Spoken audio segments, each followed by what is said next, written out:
आप लोगों ने कल क्या किया था? yesterday we had taken up about the production, और प्रोडक्शन के अंदर हम लोगों ने किया था relation between TP and MP. आज एक बार सिर्फ बेसिक रिलेशंस को रिवाइज करते हैं, then we would be moving ahead. मुझे सिर्फ 3 रिलेशंस चाहिए। When MP is increasing, what happens to TP? मेरे साथ आंसर करते जाओ। टीपी क्या करेगा? Increases at an increasing rate. Very good. Now मुझे जस्ट ट्राई टू अंडरस्टैंड, मैं थोड़ी सी जगह छोड़ी हूँ यहाँ पे। Next is what? When MP is constant, is that clear? What happens to TP? TP increases at a very good constant rate. Now बताइए, 2 पॉइंट्स आपको क्लियर थे। अगर अब आप अपने नोट्स को खोलोगे तो नोट्स के अंदर ना आपको एक क्लासिकल व्यू पॉइंट दे रखा है। जरा क्लासिकल व्यू पॉइंट को चेकआउट करो अपने नोट्स के अंदर। हरी आप, क्लासिकल व्यू पॉइंट दे रखा है आपके नोट्स के अंदर, and you have to check that classical view point in your notes, ताकि हम ये कॉन्सेप्ट कर सकें। और वो क्लासिकल व्यू पॉइंट्स क्या बताते हैं बच्चे? इन्हीं दोनों के बेसिस पे हम लोग करेंगे। अगर आप लोग चेकआउट करते हो तो क्लासिकल व्यू पॉइंट ये बताता है कि यहाँ पर 3 तरह की फेजेस आती हैं। 3 phases to laws of production. Is that clear? और शॉर्ट रन के अंदर ये classical view point.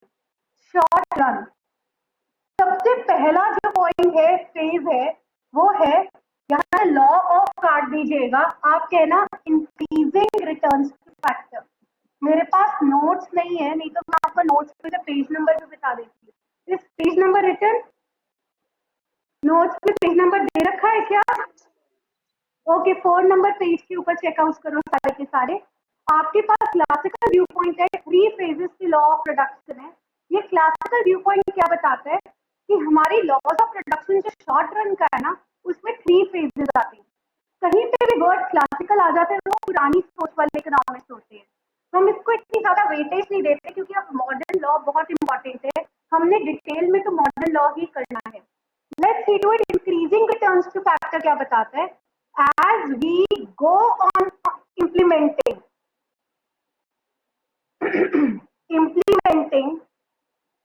more and more of a variable factor, more and more of a variable factor on a fixed factor, the TB increases but at an increasing rate. Is that clear? सबको समझ आ गया कि जब आप more and more of variable factor को एक fix factor के ऊपर लगाते रहते हो तो टीपी इंक्रीज तो करता है, लेकिन टीपी किस रेट से इंक्रीज करता है? इंक्रीजिंग रेट से। अगर मुझे जस्ट ट्राई टू अंडरस्टैंड, अगर मैं आप लोगों को यहाँ पर कहूँ कि बच्चे I am going to take up an online batch, और उस ऑनलाइन बैच के अंदर I am just going to take up 20 students, is that clear? और वो 20 स्टूडेंट्स की सबकी वीडियोस भी ऑन होनी चाहिए, इज दैट क्लियर? तो बच्चे दिस मीन्स वो जो मैं ऑनलाइन क्लास ले रही हूँ वो क्लास मेरे लिए फिक्स फैक्टर है, और आप लोग मेरे लिए कौन से फैक्टर होगे? वेरिएबल फैक्टर होगे, इज दैट क्लियर? जब तक वो 20 के 20 लोग नहीं आ जाते वहां पे अंडर यूटिलाइजेशन ऑफ रिसोर्सेज रहता है, फुलर यूटिलाइजेशन नहीं हो पाता। जब फुलर यूटिलाइजेशन होता है तो कौन सी रिटर्न्स आ जाती हैं? कांस्टेंट। और जैसे जैसे हमारा वेरिएबल फैक्टर बढ़ता जाता है और अ फिक्स्ड फैक्टर, तब हमारे पास इंक्रीजिंग रिटर्न्स होती जाती है। Is that clear? So take it up with the help of this thing. One classroom कौन सा फैक्टर आ गया? Fixed factor. विच फैक्टर बचे? Fixed factor. 20 स्टूडेंट्स कौन सा फैक्टर आ गया? वेरिएबल फैक्टर आ गया। क्लियर?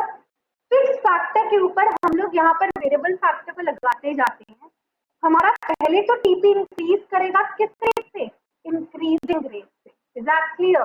डू रिमेंबर दैट, क्योंकि आप लोगों को ये चीज पता है कि स्टार्टिंग के अंदर फिक्स फैक्टर अंडर यूटिलाइज था, थोड़ा थोड़ा काम उसके ऊपर करना शुरू करेंगे, धीरे धीरे वो अपनी फुल यूटिलाइजेशन की तरफ मूव करेगा। ऐसे ही देखियो 1 1 1 1 1 1 1 unit of labour, 2 unit, 3 unit, 4 5, जब तक कि 20 नहीं हो जाते ना, वी गो ऑन इम्प्लीमेंटिंग। जब 20 आ जाएंगे तो हमारे पास कौन सी रिटर्न्स आ जाएंगी? Constant returns to factor. जब तक 20 हो रहे हैं तब तक कौन सी रिटर्न्स हैं? Increasing returns to factor. और अगर 20 से ऊपर ज्यादा और स्टूडेंट्स आ गए, it is going to lead to which returns to factor? Can anyone tell me? Diminishing returns to factor. Is that clear to everyone? क्या आपको ये क्लैरिटी आ गई है कि कौन से इंक्रीजिंग रिटर्न्स है? Just try to understand when I am talking about this particular section, you should be clear regarding this. When we go on implementing more and more of a variable factor or a fixed factor, TP increases, but it increases at an increasing rate. Is that clear? समझ आ गया? TP क्यों increase करा increasing rate? किसी को पता है? Because MP of a factor is increasing. Because MP of a factor is increasing. Is that clear? And this is known as what? Increasing returns to factor. तो इस increasing return to factor में आपका कौन सा relation काम आया? ये वाला रिलेशन कि जब MP इंक्रीज कराए तो TP क्या करेगा? इंक्रीज करेगा किस रेट से? इंक्रीजिंग रेट से। Is that clear? Now let's see to it. Let's see the schedule here. मैंने आपको कल भी करवाया था यूनिट्स ऑफ फिक्स्ड फैक्टर। यहाँ पर आ गया units of which factor? Variable factor. और मैंने आपको बताया था एमपी ऑफ अ फैक्टर क्या कर रहा था? Increase. Let me try to check it out. 1 1 1 1 1 and 1 1 2 3 4 5 6। Is that clear? MP क्या कर रहा है बच्चे? Increase. 2 3 4 5 6 7। Is that clear? What about TP? Can anyone tell me? TP क्या होता है बच्चे? Summation of MP, right? Very good. तो यहाँ पे कितना आ जाएगा? 2 2 plus 3 कितना आ जाएगा? 5 5 plus 4 कितना आ जाएगा? 9 9 plus 5 कितना आ जाएगा? 14 14 plus 6 कितना आ जाएगा? 20। आगे इतना ज्यादा करने की जरूरत नहीं, राइट? अब बच्चे यहाँ पर देखो, कल मैंने आपको इसी पॉइंट के कर्व्स बताए थे। अगर आपको रिलेशन याद है तो कर्व्स भी याद होने चाहिए। What is the shape of the TP curve? Can anyone tell me? Y-axis, x-axis, point of origin. यहाँ पे TP आ जाएगा OY axis से, यहाँ पर आ जाएगा units of which factor? The width, variable factor. TP curve कैसे बनने वाला है? अपवर्ड स्लोपिंग, बट झुकाव किस एक्सिस की तरफ? OY axis की तरफ. And it is greater than which degree angle? 45. Is that clear? So remember, upward sloping, more inclined towards OY axis. Is that clear? It is upward sloping, more inclined towards which axis? OY axis. Is that clear? Yeah, everybody clear regarding this? Now, but just try to tell me, अब हमारा यहाँ पर MP curve कैसे बनने वाला है? What is going to happen to the MP curve? MP curve की shape कैसे बनेगी? Very good. यहाँ पर क्या आ गया? Units of variable factor. यहाँ पर 45 डिग्री एंगल बताने की जरूरत नहीं है, बस आप सिंपल इतना लिख लो, MP of a factor या MP curve is upward sloping. हाँ जी बेटा बोलो। कोई प्रॉब्लम नहीं है, रिकॉर्डिंग चल रही है, don't worry. Okay, I hope this point is very clear to you. क्या आपको ये कॉन्सेप्ट क्लियर हो गया? आपका जो टीपी का होगा तो upward sloping more inclined towards ओवाई axis होगा, और जो एमपी का होगा वो अपवर्ड स्लोपिंग का बनेगा। Is that clear to all of you? क्या ये कॉन्सेप्ट सबको क्लियर हो गया? Any problem to anyone regarding this particular concept now? Hurry up and let me know. किसी को कोई प्रॉब्लम है यहाँ तक? Now, बच्चे अब क्वेश्चन आता है कि क्या रीजंस होते हैं इंक्रीजिंग रिटर्न्स टू फैक्टर के? What are the reasons of increasing returns to factor? Is that clear? बच्चे, which is the first reason? आपको मैंने क्या बताया था? कोई भी एक खाली कमरा होता है या कोई भी खाली धरती होती है, लैंड होती है जिसको हम बैरन लैंड बोलते हैं, कोई प्रोडक्शन नहीं है। जब एक जना जाकर उस पर कुछ खुदाई करना शुरू करता है ना, थोड़ी थोड़ी प्रोडक्शन शुरू हो जाती है। तो इसके कारण से धीरे धीरे जैसे जैसे और लेबर लगानी शुरू करते हैं, तो उसके ऊपर क्या होगी, increasing return. Is that clear? तो यहाँ पर क्या आएगा, first reason, under utilisation of the fix factor, underutilization of fixed factor slowly leading to its fuller utilization, slowly leading to its fuller utilization। धीरे धीरे हम लोग उसके फुलर यूटिलाइजेशन की तरफ काम कर रहे हैं। Is that clear? क्या सबको समझ आ गया ये वाली चीज या नहीं आई? Hurry up and let me know. Are you clear regarding this particular section, everyone? First point सबको समझ आ गया? What are the reason increasing returns to factor का, कि हमारे पास इंक्रीजिंग रिटर्न्स टू फैक्टर क्यों होता है, कि हमारा जो एक फिक्स फैक्टर है, बच्चे ऐसे जल्दी समझ आएगा। आपका एक जमीन का टुकड़ा था, उस एक जमीन के टुकड़े के ऊपर, वन लैंड के ऊपर आप लोग 20 लेबरर्स को लगाओगे तभी काम पॉसिबल होगा। हर एक को अपना अपना काम पता है, हर एक ने अपनी अपनी माहिरता के अकॉर्डिंग काम करना है।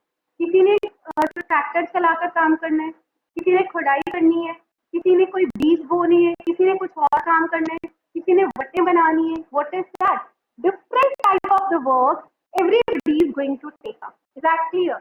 और जैसे जैसे हम लोग लेबरर्स को बढ़ाते जाते हैं, वैसे वैसे हमारे पास क्या होती जाती है, फुलर यूटिलाइजेशन।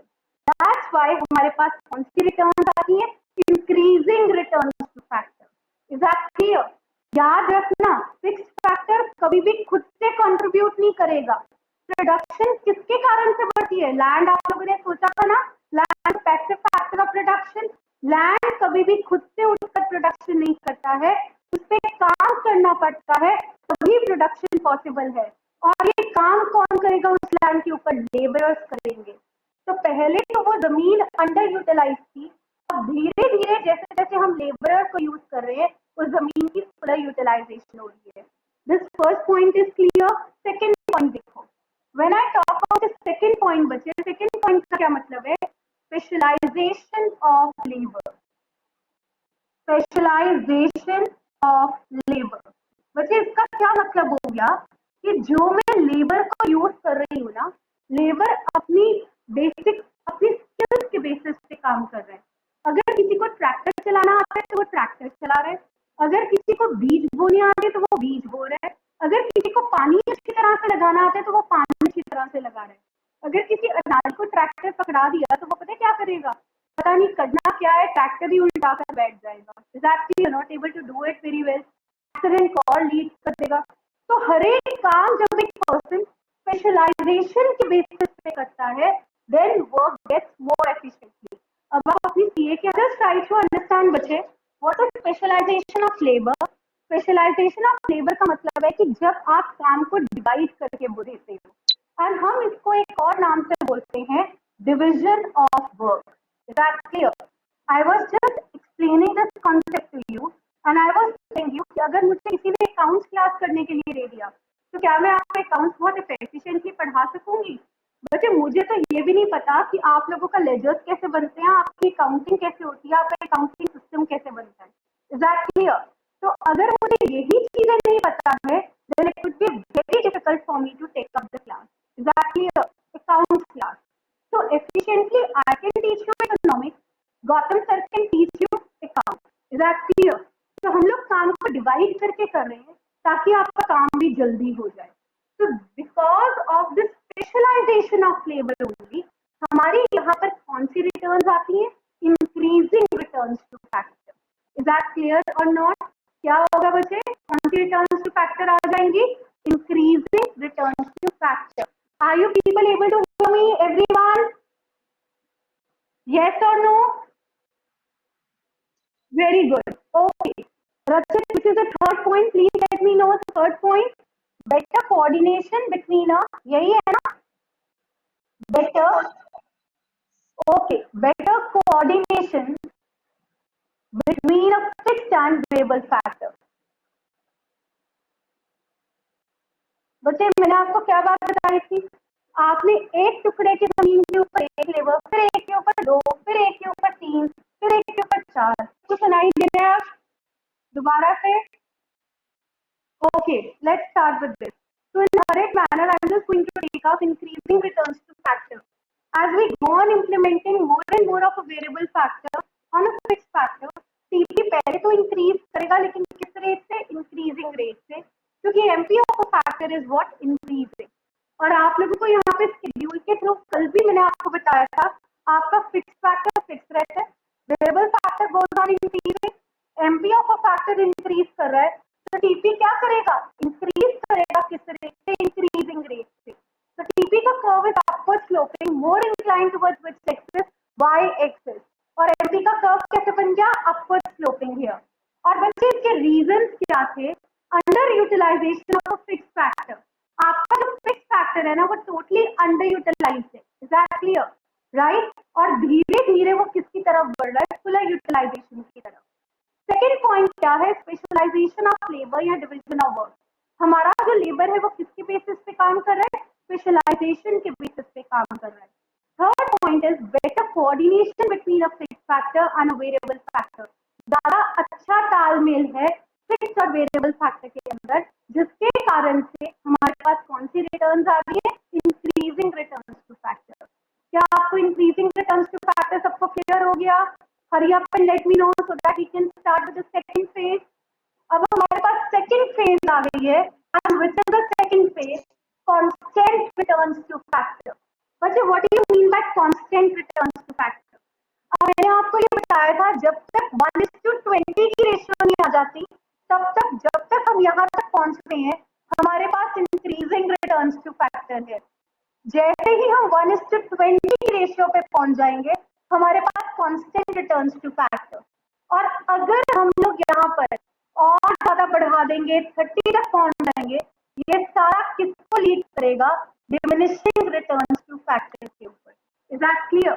कौन सा रिटर्न्स टू फैक्टर आ जाएगा? Diminishing returns to factor. ये चीज याद रखनी है. So let's start with the constant returns to factor.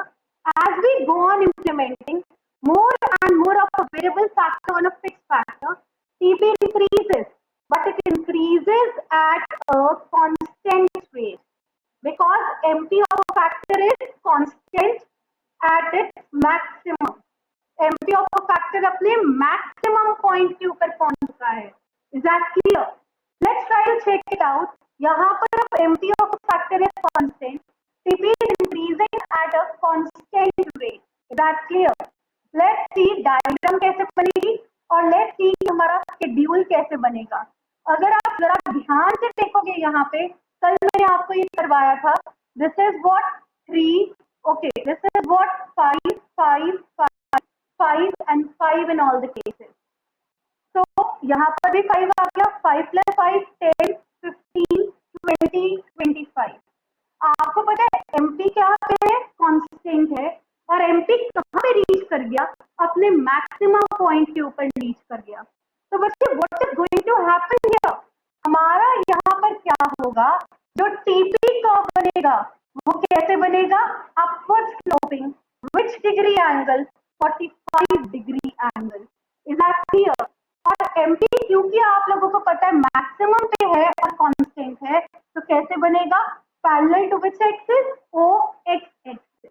Is that clear to all of you? क्या आप सबको समझ आ गया कि जब भी आप लोग more and more of a variable factor को ऑन अ फिक्स फैक्टर लगाते हो, टीपी ऑफ इंक्रीज तो करता है, लेकिन किस रेट से? कांस्टेंट रेट से. क्योंकि MP of a factor is constant और वो अपने मैक्सिमम पॉइंट के ऊपर आ गया है. Is that clear? यहाँ पर ध्यान से देखो आप लोग. MP of a factor is constant, TP is increasing at which rate? Constant rate. कोई भी कर्व इकोनॉमिक्स में अगर इंक्रीज करता है constant rate, which degree angle? 45. MP is what? Parallel to O X axis. What in nature? Horizontal in nature. What in nature? Horizontal in nature. Is that clear to all of you? Any problem to anyone? Now, but what are the reasons of constant returns to factor? क्या reasons है जिसके कारण से constant returns to factor आ जाता है?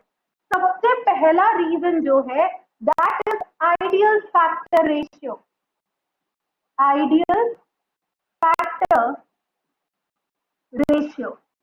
मैंने आपको क्या बताया था, एक जमीन के टुकड़े पे 20 लेबर, और हम इस आइडियल रेशियो पे रीच कर चुके हैं। Ideal ratio has been reached. Is that clear? Rashid, give me the next point, बच्चे. Which is the next point? Yes, very good. जो fixed factor था ना बच्चे, that is optimum utilization. Optimum utilization of a fixed factor. बच्चे fix factor को अपने maximum level तक जितना हम यूटिलाइज कर सकते थे, और वो हमने उस लेबर के साथ कर लिया है, क्योंकि वो ऑप्टिमल यूटिलाइज है, तभी हमारे पास कौन सी रिटर्न है, increasing constant return. Is that clear? What is optimum? Maximum utilisation of a fix factor. Fix factor को फुली एंड ऑप्टिमली यूटिलाइज कर दिया, अब उसमें और प्रोडक्शन करने की कोई गुंजाइश ही नहीं है, क्योंकि जितना जोर हम लगा सकते थे मैक्सिमम आउटपुट लेवल तक प्रोड्यूस करने में, हमने उतने लेवल तक इसको प्रोड्यूस कर दिया है। Which is the third point? Hurry up and tell me the third point. It is the best possible coordination of labor. This is the best possible coordination of labor with fixed factor. मतलब labour best utilise है और best coordinated है with a fixed factor. कितनी गुंजाइश थी हमारी यहाँ पर? एक यूनिट ऑफ फैक्टर के ऊपर हम लोग कितने लेबरर्स को लगा सकते थे? एक फिक्स फैक्टर पे हम लोग 20 लेबर लगा सकते थे। अब 20 के 20 काम कर रहे हैं, तो वो पूरी तालमेल के साथ, पूरी कोऑर्डिनेशन के साथ काम कर रहे हैं। हर किसी को पता है कि उनका क्या क्या रोल है, कोई फालतू में नहीं इधर उधर घूम रहा। Is that clear? Because of these reasons, we have constant returns to factor. क्या सबको constant returns clear हो गया बच्चे? So we are clear regarding the second point also. Second point क्या बता रहा था? Constant returns to factor. As we go on implementing more and more of a variable factor on a fixed factor, TP increases, but it increases at which rate? Constant rate. Because MP of a factor is constant at its maximum point. Is that clear? MP of a factor क्या है बच्चे? Constant है किस point पे? Maximum point पे। यहाँ पर TP किस rate से increase कर रहा है? TP increases at a constant rate. Is that clear? और यहाँ पर MP क्या है? Parallel to which axis? OX axis. What in nature? Horizontal in nature. Is that clear? What are the let's try to understand. Reasons of constant returns is ideal factor ratio, optimum utilization of a fixed factor, and best possible coordination of labor with a fixed factor. Is that clear? Now we have the diminishing returns to factor. और ये जो diminishing returns to factor है, ये बहुत important है और इसको हम लोग लॉ भी बोलते हैं। Please put star on this और यहाँ पे लिखो law of diminishing returns to factor. और आप यहाँ पर क्या बोलोगे? As you go on implementing more and more of a variable factor on a fixed factor, TP increases, but it increases at which rate? Diminishing rate. Is that clear? Right? Because MP of a factor is diminishing. MP of a factor क्या कर रहा है बच्चे? Diminish कर रहा है। Is that clear? Let's try to understand and do this diminishing returns to factor. अब आप लोगों को यहाँ पे पता है हमारे पास 1, 2, 3, 4 and 5 diminishing returns to factor. What about it? This is 4, 3, 2, 1, 0, -1. Is that clear? क्या आ गया यहाँ पर? 4, 3, 2, 1, -1. Clear? Let's see what will be the value of MP now. आप लोगों को पता है this is 4, 4 plus 3 7, 7 plus 2 9, 9 plus 1 10, 10 plus 0 10, 10 minus 1 9. Is that clear? So this means अगर आप ध्यान से देखोगे TP नहीं तो बढ़ना ही है, लेकिन इन दोनों के बीच का रेट कम होता जा रहा है। एक ऐसा पॉइंट आएगा जहां पे TP क्या है? Maximum and constant. और यहाँ पे तो TP साफ डिमिनिशिंग। तो कल मैंने आपको ये 3 रोल्स करवाए थे एमपी के। जब तक एमपी डिमिनिशिंग और पॉजिटिव है, TP is increasing at a diminishing rate. जब एमपी 0 आ गया, टीपी कहाँ पे आ गया? मैक्सिमम और कांस्टेंट। और जब एमपी नेगेटिव आ गया तो TP starts to fall. Exactly ये 3 रोल आपने यहाँ पर law of diminishing returns to factor में याद रखनी है। Is that clear? नाउ बच्चे let's draw the diagram here, then we see the relation और सॉरी द रीजन। यहाँ पर जब हम डायग्राम ड्रॉ करते हैं बच्चे, we will be having a combined diagram.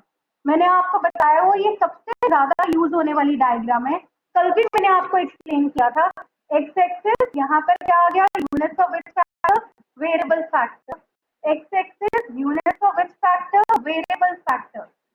नीचे वाली डायग्राम में वाई एक्सिस यहाँ पे एमपी कर्व आ जाएगा और यहाँ पे टीपी कर्व आ जाएगा। Is that clear? This is also point of origin Y. TP पहले तो इंक्रीज कर रहा है किस रेट से? Diminishing, right? फिर कहाँ रीच कर गया? मैक्सिमम। और फिर उसके बाद क्या करने लग गया? डिमिनिश। ये टीपी का कर्व बन गया जिसको हम इन्वर्टेड यू बोलते हैं और गांधी जी का सिर। रिमेंबर, जब टीपी इंक्रीज कर रहा है डिमिनिशिंग रेट से, झुकाव किस एक्सिस की तरफ होना चाहिए? एक्स एक्सिस की तरफ। यहाँ पर TP is what? At its maximum. Is that clear? तो टीपी को आप यहाँ पे क्या कहोगे? मैक्सिमम कहोगे एंड कांस्टेंट, और इसके बाद और इंक्रीज नहीं करता। यहाँ पर क्या आ जाएगा? MP is equal to 0। What happens here? MP यहाँ पर आ गया। What is it? MP is positive but diminishing. Is that clear? और ये TP initially is less than 45 degree angle. Is that clear? यहाँ पर जब टीपी डिमिनिश कर रहा है तो एमपी क्या है बच्चे? नेगेटिव है। Is that clear? तो डू रिमेंबर, जब तक एमपी पॉजिटिव लेकिन डिमिनिशिंग है, TP is increasing at which rate? Diminishing rate. जब एमपी 0 है तो टी कहाँ पे है? Maximum and constant. और जब एमपी नेगेटिव चला गया तो TP starts to fall. MP positive भी, 0 भी और नेगेटिव भी, but TP is always positive. Is that clear? इस लॉ को हम लोग मिनी लॉ बोलते हैं। ये स्मॉल लॉ है, लॉ ऑफ वेरिएबल प्रोपोर्शंस का। ये बात याद रखना। अब अच्छे इसके रीजंस को चेकआउट करो। क्या रीजंस हैं? सबसे पहला रीजन क्या आ जाएगा? Over utilization of fix factor. Over utilization of fix factor. हम लोगों के पास फिक्स फैक्टर पे कितने लोगों के काम की जगह थी? सिर्फ 1:20। लेकिन अब हम लोगों ने कितने लगा दिए? 1:25। तो ये जो 5 लेबर्स हैं, ये क्या है? एक्स्ट्रा लोग हैं। तो ये एक्स्ट्रा लोग क्या कर रही है? जोर डाल रही है उस फिक्स फैक्टर के ऊपर, और फिक्स फैक्टर ओवर यूटिलाइज हो रहा है। अब जैसे कि मेरे फोन का भी यही हाल हो रहा है। मेरे फोन के अंदर बिल्कुल स्पेस खत्म हो गया है क्योंकि ड्यू टू द रिकॉर्डिंग मैंने फोन का क्या कर लिया? Over utilisation. बीच में जो क्लास रोकी थी वो इसी कारण से रोकी थी, कुछ डेटा को डिलीट करने के लिए। तो मैं phone was overly utilize. Is that clear? Second point क्या है? Poor coordination. Poor coordination between fixed and variable factor. मतलब what is poor coordination? Poor coordination का मतलब है जो तालमेल है। अब अगर एक कमरे के अंदर 60 लोग बैठे हुए हैं तो क्या आप लोगों को लगता है कि हर किसी को हम लोग कंट्रोल कर सकेंगे? Next to impossible. Is that clear? अगर मेरे को एक कमरे में बैठ के 60 पीपल को टीच करना है, it is next to impossible for me, क्योंकि पीछे वाले लोग मेरे को क्या पता ध्यान दे रहे हैं या नहीं। मैं तो आगे लेक्चर स्टैंड पे खड़े होकर लेक्चर दे रही हूँ। कोई इधर घूम रहा है, कोई उधर देख रहा है, कोई किसको देख रहा है, कोई अपना फोन के ऊपर लगा हुआ है, टेस्टिंग कर रहा है। Texting, sorry not testing. तो what is that? This means coordination better नहीं है। वो रूम खचाखच भरा हुआ है, not able to study. Is that clear? क्योंकि किसी का ध्यान पढ़ाई में तो है ही नहीं है। So this is going to lead to what? Poor coordination between a fixed and variable factor. अब इसको जमीन के बेसिस पे समझो। अगर एक जमीन के टुकड़े पे आइडियली 20 लोग काम कर सकते थे, लेकिन मैंने अगर 25 लोग लगा दिए तो वो जो 5 लोगों को तो करने के लिए कोई काम ही नहीं है, वो वेले बैठे होंगे। वेले बैठेंगे तो उनकी जो employment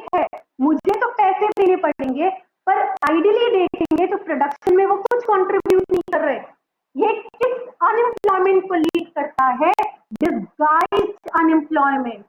have you ever heard about the name disguised unemployment?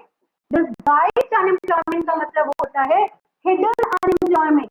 हमारे को लगता है हमने उस बंदे को तो काम दे दिया, लेकिन इन रियलिटी वो काम मतलब वो कुछ काम नहीं कर रहा है, उसकी कंट्रीब्यूशन टोटल प्रोडक्शन पे 0 या नेगेटिव है। Is that clear?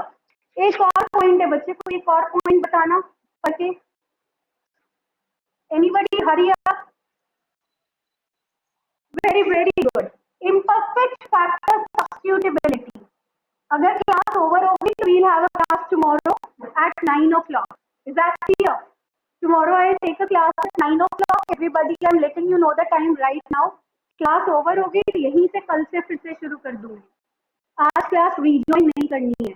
Imperfect factor substitutability, because मेरे फोन में बिल्कुल भी जगह नहीं है रिकॉर्डिंग के लिए। इम्परफेक्ट फैक्टर सब्स्टिट्यूटेबिलिटी, मुझे इसका क्या मतलब हो गया? लैंड लैंड का काम करेगा, लेबर लेबर का काम करेगा। लेबर को लैंड की जगह पे सब्स्टिट्यूट नहीं कर सकते। They are not the perfect substitutes of each other. Is that clear? क्योंकि ये दोनों एक दूसरे के परफेक्ट सब्स्टिट्यूट नहीं है, तभी तुम्हारे पास कौन सी रिटर्न्स आ जाती हैं? Diminishing return. Is that clear to all of you? क्योंकि हर किसी ने तो अपना अपना काम ही करना है ना। जहाँ पे हमें लैंड की जरूरत है वहां पे हमें लैंड से काम करना पड़ेगा, और जहाँ पे हमारे को लेबर की जरूरत है वहां पे हम लेबर से काम करेंगे। ये दोनों आपस में इम्परफेक्ट सब्स्टिट्यूट है, not the perfect substitutes of each other. अगर परफेक्ट सब्स्टिट्यूट्स होते तो एक को रखते और दूसरे को निकाल लेते। Is that clear? लेकिन ऐसा नहीं है। हर एक की अपने अपने फैक्टर्स हैं, हर एक की अपनी अपनी इंपॉर्टेंस है, हर एक का अपना अपना काम है। So that's why